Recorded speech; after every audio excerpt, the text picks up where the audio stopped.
Good morning. Thank you for the opportunity. My name is David Morris.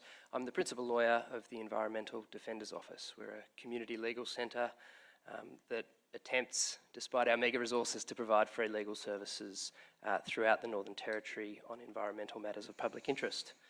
And I've previously presented to this panel and previously provided comments on the draft petroleum environmental regulations and the previous Hawke reports. I don't intend to go over the matters that I included in my submission, nor do I intend to go over the matters that I included in previous comments, and I'll take them as read, and it's clear from the interim report that they have been. So these submissions are relatively confined. They're confined to a response to the panel's interim report. And I want to note today that I did receive the request to make some submissions in relation to methane emissions and the rigour around those. I don't propose to address those today. I don't feel as though I've had a significant enough period of time to adequately consider those and formulate a response. So I will provide that in writing in the time required. That's absolutely fine. I acknowledge the time frame was short, but whenever you're ready. I want to speak just broadly about regulatory reform and agree with the submission of the Department of Primary Industries and Resources that in the Northern Territory we should attempt to avoid the Queensland experience of developing legislation on the run as the industry develops. And to do that, the government should ensure, both for the avoidance of possible environmental impacts, but also for ensuring community confidence in the process, that regulatory reform is in place prior to operations occurring, and also that structural changes within departments and the various resourcing required to achieve that is made before operations occur as well. Those structural changes are going to be critical to ensure that the letter and intent of those regulatory reforms are actually delivered on the ground. There are a number of reforms that the panel will be aware of that will have a bearing on how this industry will be regulated in the Northern Territory. Those reforms include reforms to the Water Act, to the Environmental Assessment Act, the Waste Management Pollution Control Act, and a number of others. There's a move to an umbrella Environmental Protection Act of the kind you might see in other jurisdictions. How those reforms will actually look and what their impact on the gas industry will be is less than clear at this stage. And I'd also note that in the Department of Primary Industry and Resources submission, they state that they've commenced an ongoing review of the Act and they're developing resource management regulations. I'm not aware of the development of resource management regulations nor what they will be designed to achieve. So there's a degree of uncertainty about all of this ongoing reform and where we will arrive at. But what is clear, both from the interim report and also from the Hawke report that preceded it, is that community confidence in this industry will live or die on the community's belief in the ability of the regulatory regime to manage this and its potential impacts, this industry and its potential impacts. So I say again, it will be paramount to ensure that these reforms are in place before operations start occurring throughout the Territory. And I feel like there's the potential for incremental creep which might erode community confidence if you start seeing some areas of activity occurring before these regulatory mechanisms are put in place. And I should, of course, preface this by saying this all assumes that the government makes a decision to lift the moratorium, and we don't make any comment about that. So what we're saying is there should be a clear order of things. And in our view, it would be desirable for this panel to make some independent recommendations to the government about that order. The interim report touches on, but doesn't, I think, articulate in detail, recommended structural changes that will be required to give effect to the recommendations this panel might make with respect to regulatory reforms. It's unclear whether the panel intends to make such recommendations, but in my view it would be a missed opportunity if in its final report the panel doesn't provide the government with independent recommendations about the bureaucratic structure a new regulatory framework should operate within. The importance of getting this structure is apparent, I think, from a number of things. The first is the confusion that I think exists both within the community but also to some extent within government itself about who's responsible for what. For example, there are non-transparent administrative arrangements in relation to water licensing, but it's not apparent how they operate. I note in the Department of Primary Industry and Resources submissions, they say that water licensing requirements for mining and petroleum industries are taken into account within the 80-20 water licensing rules, but that's not clear from any of the water licensing documentation that I've seen, which has included running a Supreme Court case on the matter. Further examples are the difficulty in ascertaining who's responsible for weed management, for example, and that's a point that's noted in the interim report. There's conflicting views, I think, about who's responsible for localised habitat issues and potential environmental impacts or species impacts that might occur from localised habitat disturbance. And what I'm referring to then is in the Department of Environment and Natural Resources submissions, they talk about the referral of EMPs by way of notice of intent to the Northern Territory Environmental Protection Authority. A, that's not mandated, but B, the Northern Territory EPA has made it quite clear that they don't consider individual wells to be something that would create significant environmental impact and therefore don't proceed to consider them further by way of impact assessment or otherwise. And so it's unclear how that mechanism is supposed to be used to adequately address localised habitat impacts. There's also unnecessary duplication that arises from multiple agencies being required to undertake compliance functions but in different areas, the same compliance functions but in different areas. And we see that with the Department of Primary Industries and Resources being responsible for regulatory and enforcement matters on site and the Northern Territory EPA being responsible for those same things but off site. The uncertainty associated with the land release process and the potential for regulatory capture. So it will be important for the government to spend time up front, not only to amend legislation, but to reorganise and resource various departments and agencies responsible for approvals. The key structural changes that we see as desirable are the removal of compliance functions from the Department of Primary Industries and Resources and the establishment of a petroleum compliance unit within the Northern Territory EPA. This approach is different from the one that you see in South Australia and Western Australia, where they have a one-stop shop similar to the one we have here.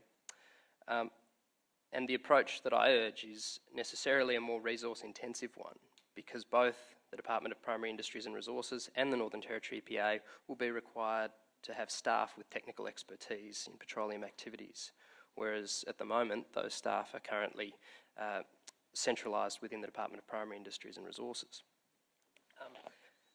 Despite those barriers being increased resourcing requirements, I believe it's necessary to achieve proper enforcement of the gas industry, and that's based on previous experience, comments of the Northern Territory EPA in relation to other activities, and also to achieve community confidence in the process, which again is vital. I'd also note that increase in burden, which might be playing on the mind of some panel members, will be offset by the elimination of the current inefficiency in the regulatory regime, which sees the NTPA, presumably without petroleum experience, being responsible for off-site impacts, which in the case of a well might not be all that far from the operation at all. And so there's potential there for an increased efficiency by placing that regulatory unit within the NTPA. And also I'd note that it is a current government commitment to remove that demarcation between regulation of on and off-site impacts. I want to move now to a brief discussion about the structure of how approvals are given. And it seems to me desirable to separate tenure from operational approvals. And in relation to tenure, I'd suggest that tenure should only be granted after the following questions are answered. And the first would be, is the area applied for a no-go zone or a restricted work area?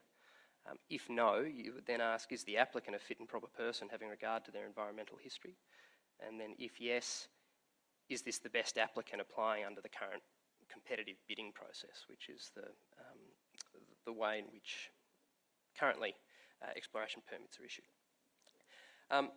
This, I think, would avoid complications associated with the current and historic land release process, but I note that I haven't considered in any detail the implications that might come from changing the way tenure is released, and indeed the necessity to perhaps claw back licences which have already been issued.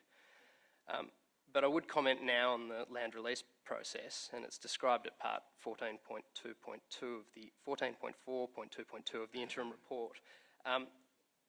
The current department approach to tenure approval seemed to be an oxymoron to me, and we concur with the panel's stated concerns in this regard. On the one hand, the department states that the 2014 land release policy will apply to applications being currently assessed, which will presumably have the effect of making some of those applications or parts of them null and void.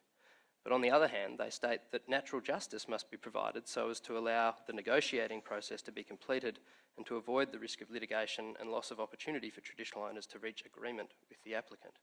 It begs the question, agreement about what? It's difficult to think of a situation where it's beneficial for either TOs or for industry to continue negotiating an agreement over an area which will not be approved because of the application of the land release policy, or through the implementations of this inquiry in relation to no-go zones. The current land release policy is less than exact in its language and in its application. It excludes the release for oil and gas exploration in the following areas: urban living areas, including rural residential areas, and I'm not sure whether that extends to Aboriginal outstations, remote communities such as Maningrida, just to provide one example. That's not clear. Areas of intensive agriculture, I don't intend to make any submissions about what that might mean, and others would be better placed to do that. I would make some submissions, and I don't intend to make submissions about areas of cultural significance. Again, I think that the land councils and the Aboriginal Areas Protection Authority are better placed to make submissions about what that might mean in the context of the land release policy. But I would make some submissions about the meaning of high ecological value. And I'd note that the policy has no legislative force, and I'd suggest that giving rigour and efficacy to this policy would be done best by integrating it through the regulatory regime. In relation to areas of high ecological value, the Northern Territory has 67 sites formally recognised as being of high significance for biodiversity conservation. It has 24 national parks, 73 nature reserves, conservation areas, historical reserves and marine parks. The interim report notes at part 8.3.1 that it's industry policy to avoid national parks and other conservation reserves. Now that might be true, but it's also true that industry have applied for and conducted exploration activities within national parks. And I have specific familiarity with that in relation to Wataka National Park, which was recently the subject of a reserved block under Section 9 of the Act. But given the various risks and uncertainties identified throughout the interim report, it would be in our submission inconsistent with the objects of the land release policy for gas operations to occur within those parks and reserves. And we note the comments of Dr. Anita Barley, who made a submission which was annexed to the EDO's submission, where it said it's reasonable to assume that existing parks and reserves should form the cornerstone of any proposal for priority no-go areas. In general, the infrastructure associated with large-scale shale gas development is not compatible in areas where conservation management is a priority, or in those areas containing significant scenic or cultural values. Of utmost importance with respect to this part of the land release policy with high areas which concerns excluding areas of high ecological value, it's of utmost importance to recommend that it's of utmost importance to recognise the current information deficiencies that we have in large parts of the Northern Territory. For example, the interim report notes that areas of high ecological value are in the majority located outside of identified shale basins. But I think it's instructive to note another comment in the interim report, which is due to its vast size and remoteness, most of the Northern Territory has never been systematically surveyed for plants and animals. Consequently, the distribution of most species are known only in general terms at best, and there is very limited knowledge of geographic patterns of diversity and endemism. Information is particularly scant for terrestrial invertebrates, which represent the great majority of the NT's faunal species and play critical roles in the functioning of ecosystems. To add to that, we'd note that despite provision being made in the Territory Parks and Wildlife Conservation Act for the declaration of essential habitats, no such declarations have been made. And we'd also note the comments of Dr. Matthew Koloff in another report which was annexed to our submission, which talked about extensive but poorly documented water refugio areas within the Beetaloo sub-basin, which are yet to be adequately surveyed. And so to say that those areas of high ecological significance don't occur within currently identified shale basins, I think is inaccurate because of the information gaps that exist.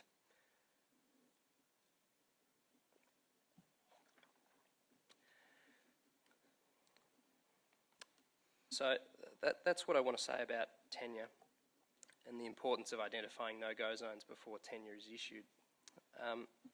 I'll now move to operational activities, and I think my views, or the EDO's views, on a purely objective-based regulation of the gas industry, which is currently enshrined in the regulations, is fairly well known. I don't think it's adequate on its own to effectively manage the industry, and I do believe that there should be prescriptive requirements in relation to some aspects of the industry. I raised in my submission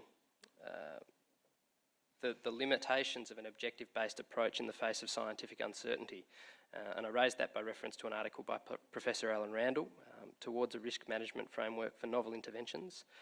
In that article, Randall discusses the difficulty of applying ordinary risk management approaches to new technologies, and in that case he's talking about coal seam gas.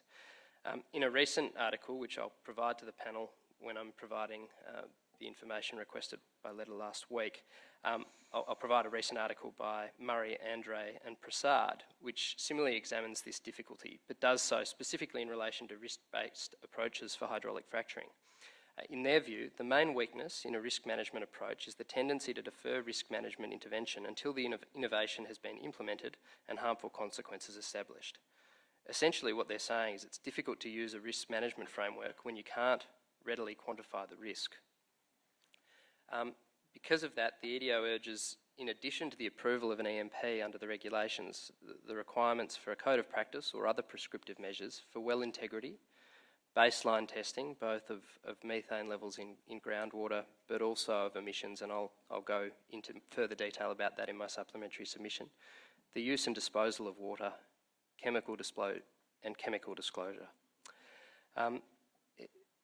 One of the things that has been occurring to me in terms of adding additional rigour to the process of approving EMPs would be to use a structure similar to one you might see in planning, where a development consent body is required to seek the views of relevant groups within government or service authorities. So, for example, in the case of a residential apartment building, the Development Consent Authority may require a traffic management plan from the local council or some kind of sewerage plan, those types of things. So applied to this situation, what might be required would be that the EMP be provided to various groups within government, for example, the Weed Management Branch, for their comment on the EMP, and those comments must then be taken into account by the Minister prior to approval. And that seems to me to be desirable, particularly if you're looking at compliance functions being separated from the approval function. If you had the NTEPA's compliance branch being required to comment on a submitted EMP, they could make comment about any difficulties they saw in terms of ensuring compliance with that. And I'd propose to try and provide a little more clarity about that in my supplementary submission, because it's an idea that I've just started turning over in my mind. The panel in the interim report touches on the operationalisation of the precautionary principle, and our primary submission was that, or one of the best vehicles for doing that was the inclusion of merits review functions in the Act, and we're encouraged that the interim report seems to support the inclusion of those mechanisms in the new regulatory regime. We'd add 3 additional vehicles, or mechanisms if you like, for operationalising the precautionary principle. The first is baseline water and emissions monitoring. The article I discussed a few moments ago discusses that commonly a lack of baseline data has frustrated litigation in the United States, and I'd note that that frustration would surely work both ways. But regulations of this nature are seen in other jurisdictions. 2015 amendments to the United Kingdom's Petroleum Act saw the introduction of a requirement that the Secretary of State must be satisfied of certain conditions being met prior to the consent of a hydraulic fracturing operation, and that includes the requirement that the level of methane in groundwater be monitored for a period of 12 months before hydraulic fracturing begins. The requirements for baseline monitoring are also supported by the report of the Western Australian Legislative Council's Standing Committee on Environment and Public Affairs, and I note that that's referenced in the interim report. In my supplementary submission in terms of methane emissions, I also talk about methane emissions in groundwater and talk about some specific technical requirements of those baseline, of what we say should be included in those baseline testing requirements, but they'd include the record of specific isotonic compositions of that methane. The second mechanism is the use of regional management plans, and we're encouraged that at pages 59 and 70 the panel indicates its intention to consider further the utility and need for a bioregional assessment of the Beetaloo Subbasin. And one option may be to consider using the Strategic Impact Assessment provisions in the Environmental Impact Assessment Act or a subsequent act following reform, and hopefully the subsequent act will provide better provisions for strategic impact assessments. But I think that's particularly important because it reflects that some of the impacts are not going to be unique to this industry. Things like edge effects, habitat destruction are also impacted upon by land clearing by pastoralists, for example. And so when you're considering a load on a system, it's worthwhile considering all of the pressures that exist upon it, not just the operation of the oil and gas industry. But we do support a bioregional assessment of the Beetaloo Subbasin, and we understand that it's the most prospective area, and therefore it's the location that is most pressing for that kind of information. And we'd suggest that the regulatory framework would benefit from a general requirement for bioregional assessments to be informed by that comprehensive baseline data. It is an effective way to operationalise the precautionary principle, and that point was noted by Chief Justice Preston in Telstra Corporation v Hornsby Shire Council. We note that bioregional assessments are a key tool used by the Independent Expert Scientific Committee on Coal Seam Gas and Large Coal Mining Development established under the EPBC Act. That particular body provides advice to the Federal Minister on potential water impacts from those operations, but as noted in the interim report and our previous submissions, there is no such trigger under the EPBC Act for shale gas developments, and so the potential for a bioregional assessment to occur via that body is not possible, nor is it possible for this panel to make recommendations for changes to the EPBC Act, or perhaps it is, but what the federal government thinks of that is less clear. But we would recommend that a trigger of that nature be included in the EPBC Act, and in the absence of that, there should be a similar type of mechanism within the Northern Territory framework. We understand from reading the interim report that the panel has been briefed by the Commonwealth on the use of bioregional assessments and will be obtaining further advice in this regard. We would note that while bioregional assessments are used by that body are confined to the impacts on water resources, we don't think that any bioregional assessment of the Beetaloo Subbasin should be so confined. It should also look at species, habitats, those types of issues. And we'd also argue that ground truthing of desktop surveys would be particularly important in the Northern Territory, where there's, in some cases, an almost complete absence of knowledge.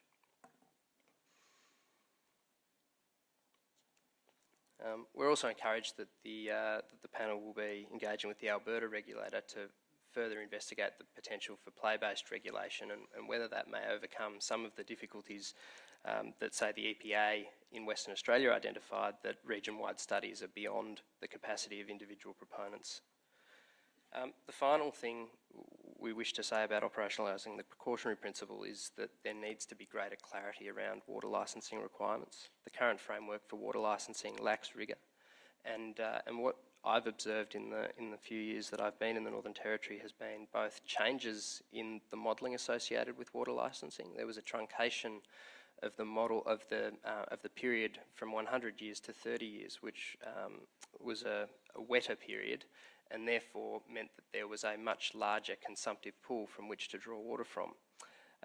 We've also seen the issuing of water licences above what is the consumptive yield, even under that larger entitlement body, and the use of conditions on licences to either allow or not allow the full extraction of them in wetter or drier years, as the case may be.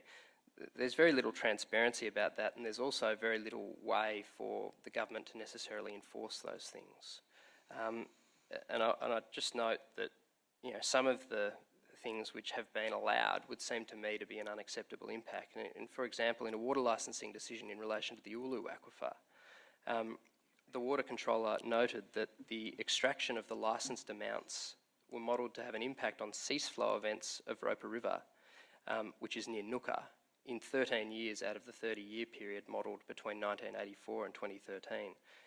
The predictions were that flow would cease for less than 10 days in 4 years, more than 10 days but less than 30 years in another 4 years, and would exceed 30 days in 5 years, being 39 days, 40 days, 48 days, 62 days and 90 days. It seems extraordinary that you would issue a licence in those circumstances, notwithstanding the conditions you might place on it. The only other thing that I wish to really talk about is that the impacts, at arriving on a final view of the land impacts of industry, I think that the panel should consider more deeply the interrelated nature of impacts, particularly the interrelation between weeds, changed fire regimes, human activities and feral animals. It seems to me that the panel finds that most of those impacts in isolation will be either of high consequence or medium consequence, but they're not discussed in any way, particularly in terms of their interrelationship. And I note that Mornington Sanctuary in the Kimberley places specific emphasis in terms of managing that sanctuary on the interrelated nature of those things, the fact that changed fire regimes provide additional opportunities for feral animals, and that interrelationship has greater consequences for native animals. Finally, in relation to sacred sites and Aboriginal people's involvement in the process, the interim report makes clear the necessity for accurate information to be provided to Aboriginal people, and we fully support that. But we note the difficulty of that requirement where there's information inconsistencies between government and industry even being provided to this panel. And this cuts across a number of different areas: the quantity of water use required, the number of expected wells and well density. And, you know, we just note that one of the comments in the interim report was that Santos estimates a surface footprint of 0.03 to 0.05 of the total development area, reducing to 0.01 to 0.02 during production following rehabilitation. This is 2 orders of magnitude lower than the estimations in Table 8.1 and by origin, and seems unrealistically low. So when we're providing information, when industry and land councils are providing information to Aboriginal people, are we providing them with optimistically low numbers, or are we providing them with a range of numbers, all of which might be accurate, and indeed visual representations of all of those things too? And we'd also just want to put on the record our support of the recommendations of the Aboriginal Areas Protection Authority, and they're supported by Gareth Lewis, the expert we engaged to inform our submission to the inquiry. Particularly, we note the increased need, the need for increased time and resources to allow the Aboriginal Areas Protection Authority to effectively consult on subsurface impacts to sacred sites, which might be occasioned by the gas industry, and the need for industry to meet those additional consultation costs. That concludes what I want to say this morning, and I'm happy to take any questions the panel might have, and if I can't answer them today, I'll undertake to take them on notice. Again, thank you very much, Mr. Morris, for your detailed and very excellent presentation, as ever. Just a few notes, or I guess comments, really. Well, perhaps better accurate is 3 questions. In terms of the structural reforms of the various regulatory agencies, absolutely that must occur. That'll be a recommendation or multiple recommendations. You can be assured of that from the panel. But again, and I'm not suggesting you need to answer this now, but if you have any suggestions or if there are any particular models, either overseas or within Australia, that you could commend to us, we would certainly appreciate that. I think your comments about the multiple layers of regulatory oversight and the efficiency to which that's undertaken currently are very valid. That was the first thing. The second thing was, I guess it's really, again, in terms of the structural reforms, and this probably picks up the comment that I've just made. Again, we will certainly be making recommendations. Again, suggestions are welcome. And finally, I guess, and this is perhaps a more substantive question, which you probably can answer now. You said that before operations start, I think that's the words you used, that all of these regulatory reforms need to be in place, or at least, I presume, certainly well advanced and clear by the government. Did you mean exploration or production, or? I'd probably wouldn't want to reduce it to such a simple answer as one or the other. No, and I'd that's probably fair enough. prefer to give it some more thought in terms of what might be required before exploration and what might be required before production. But I think there might be obviously different requirements before each. That's the first point to make, and there will be a lag between, again, if the government, matter for the government lifts a moratorium, there'll be a lag between sort of, exploration phase and then the production phase of at least probably 3 to 5 years, based on current estimates. Indeed. It does seem to me, in terms of looking at, for example, the Department of Environment's submission, which talked about localised habitat impacts, in the absence of information about what those habitats are, you would want to at least have some kind of understanding about that before you would even approve exploration, which might occasion the clearing of important habitat. And perhaps that could be dealt with by way of some kind of localised report, but you'd want to make sure that was happening. No, fair enough. I think Dr. Ritchie was the first person with his finger up. Thank you. Sorry. Yes, Mr. Morris. I'm sure you're very aware that a lot of the parks in the Northern Territory were created around accidents of tenure. So they're pastoral leases, or the bits that were no longer productive for pastoral use, the rocky bits that then got put into parks, so that they were not necessarily based on the environmental values or the amenity values for tourism or anything else. And the Territory Government has long had a policy of all their parks being available for exploration, so that there's absolutely no problem at all issuing exploration licences on parks. And the corollary of that is, of course, that there's lots of really very important microenvironments and places of high biodiversity significance that aren't parks, are located on tenures where there are no protection at all.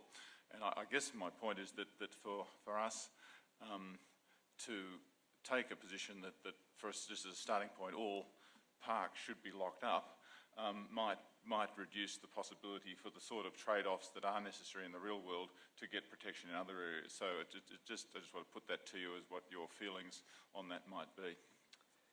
Well, certainly the current land release policy provides the flexibility to do that by just saying high ecological areas. And our submission would be that currently knowledge limitations do make that a very difficult assessment for this panel or for government and the regulator to make, because we simply don't know where those pockets or areas which exist on pastoral lease or other types of land tenure might be of high ecological value. And so I guess that's one of the reasons why we're strongly supportive of a bioregional assessment of the Beetaloo Subbasin, which is the area likely to see the first substantial operations of the gas industry, should it be permitted. Thank you. Thank you. Yes, Dr. Jones. I note you began your presentation with the caution to avoid at all costs the need for regulatory catch-up as the industry develops. And I guess Queensland is a good example of that. We've had the opportunity to visit Queensland and talk to their regulators there and see what they're implementing now. Have you been following what's been happening in Queensland, and do you have any comment on the current status of the systems they're implementing, and whether you think that's going to be effective, or have they now gone too far the other way, so they've got too many levels of regulatory complexity? Thanks, Dr. Jones. I'd probably have to take that question on notice and undertake to provide some thoughts on that in my supplementary submission, because I'm familiar with the Land Access Ombudsman and the commission that they have over there, but whether or not they create too many layers of regulatory oversight and reduce efficiency, I'm not able to say at this stage, but I'm happy to take it on notice. I also note your comment about humbug in terms of the traditional communities. I think our impression is very much that humbug on the non-traditional landholders is also a significant issue. Very much a lot of their time has been taken up in interacting with all these different levels, and it can actually detract from the running of their business. So that's something to bear in mind as well. Thanks. Professor Hart. You'd be aware that we've had a number of submissions that have suggested to us that there should be an independent authority. The question is, what's the extent of its role? So can I put to you a number of things that you brought up properly to us? It seemed to me you were suggesting that the compliance function should go to the EPA. You talked about just then and in detail bioregional assessments. You talked about the development planning for a regional management plan, and you talked about baseline surveys.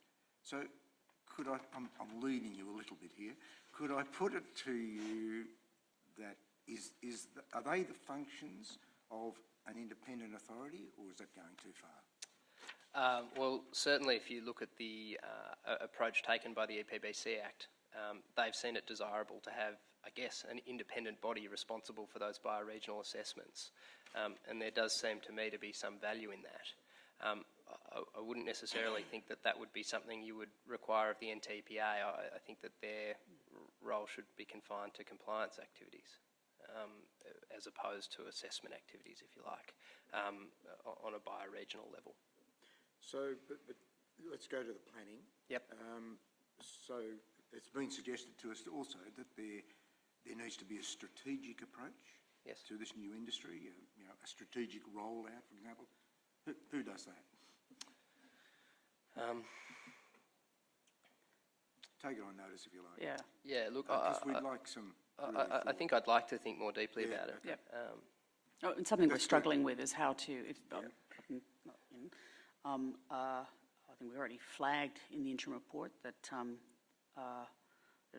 we are likely to recommend reorganisation of the regulatory bodies, and we are currently, I guess, struggling might be too strong a word, but contemplating how that might be best affected in the Northern Territory context. And so, again, whatever assistance you can provide, even if it's just saying, well, look at this model, look at this jurisdiction, we would be very grateful for that, Mr. Morris.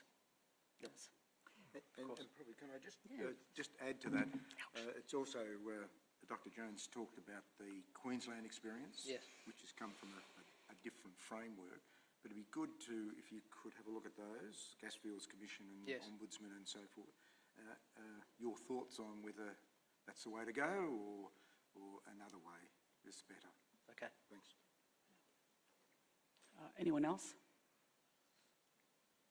If I may, just picking up on the discussion that we've had, during your presentation this morning, you did mention about the looking from the, I think it was from the planning, the principles of planning. You did start to talk about the development consent authority. And I'm just wondering, is that, whether you want to elaborate on that, or is that something you're going to give some more detail in your supplementary submission? I'm happy to do both, but I think I may have created some confusion by using that term. I think really what I was suggesting was that under your current environmental regulations, where the minister is required to consider and approve an EMP, the matters at the moment he's currently required are set out under Regulation 9 as an approval criteria. And I was suggesting that potentially you could include further things that he must consider under that approval criteria. For example, the comments of the weed management branch of the Department of Environment and Natural Resources, to add some rigour to that, because it's not clear to me whether the Department of Primary Industries and Resources has that expertise in relation to weed management per se, and yet they're the ones that will presumably be reviewing an environmental management plan and providing advice to the minister about whether or not he should approve it or otherwise. Did you have in mind I guess, again, reference out for comment, or did you have in mind something perhaps a bit stronger? And I guess, again, I'm drawing from my New South Wales experience, some sort of a concurrent approval process. Again, it's probably something I'd take on notice. I think that the way I'd sort of thought about it over the weekend was not a concurrent approval process. It was more of a report that would be, or a comment that would be considered by the minister, and a mandatory requirement for him to consider that, those additional reports. It seemed to me that it might clarify some of the roles and responsibilities of those various areas that exist within government, but don't necessarily sit within the department responsible for issuing an approval. Yes, Dr. Jones. Two of the terms we're wrestling with, I guess, is ALARP and acceptable. And those two seem to be related in the approvals process. And I wonder if you've got any thoughts or comments on how you might see those playing out in practice, particularly from an enforcement or legal perspective. Well, the report that the article that I'm planning on providing to the panel actually talks about the difficulty with using an ALARP or acceptable when the risks of a particular process are evolving or unknown at this particular point in time, and that's why I would urge precautionary mechanisms to be included, so that you use ALARP for risks that you can adequately identify and manage, and then you use a precautionary approach for those ones that you can't know whether you're going to be reducing them to as low as reasonably practicable, and you can't know whether they're going to be acceptable because you just don't have the sufficient data. Well, one of the things I guess we're wrestling with is the use of the generic term acceptable. For example, does one apply that on a territory-wide basis where there's a lowest to highest common denominator, however you view it? Yes. And say that is acceptable, or is it very much regionally specific? And I suspect the latter, because each region has its own particular combinations of social, environmental and other contexts. Well, it might depend on which aspect of the process you were talking about. So, for example, if you were talking about methane emissions and contributions to the greenhouse gases, that would presumably be on a territory-wide scale or a whole of industry scale. Whereas if you're talking about localised habitat impacts, then what's acceptable will clearly be better referenced by virtue, or by looking at an individual specific site. So that's the way I probably answer that, by saying in some cases one and in others the other. No, that makes sense. Yes. Thanks for that comment on the bioregional assessment being largely focused on water. We'd agree. We believe it's underdone from a terrestrial point of view. I should also note that I'm pretty sure it is the first of the bioregional assessments that's just been published. Condamine, Maranoa area, maybe a couple of weeks ago. I'm pretty sure that was the first one. Yeah, so it's been a long time in the development, probably 3 years, I guess. Yes. They are very rigorous, but as you rightly point out, they're maybe a little too focused. Yes, Dr. Anderson. Yes, one issue that the panel's identified and hasn't received a lot of discussion here, and that is the high levels of heavy vehicle traffic that are inevitably associated with shale gas developments, particularly during the establishment phase. And I'm just wondering if you've got any thoughts how that might be managed. And the impacts can be really varied, ranging from amenity value, obviously tourists coming up and down the Stewart Highway for an outback experience, it's not the sort of thing they want to be seeing is just convoy after convoy of heavy trucks through to public health in terms of accidents and things. Whether you've got any thoughts about how that might be managed, and I know it's sort of off the cuff, but whether you could perhaps give some consideration to that in your written comments later, that would be... Indeed, I'd be very happy to take it on notice and include it in the supplementary that we provide. Yeah, thank you. Yep, thank you. Anyone else? Again, Mr. Morris, I can't thank you enough for your excellent presentation. I look forward to your further written work. I appreciate you have many demands on your time and very few resources, but obviously lodging that submission within enough time so that we can incorporate it into our next document would be of considerable assistance. Thank you very much again.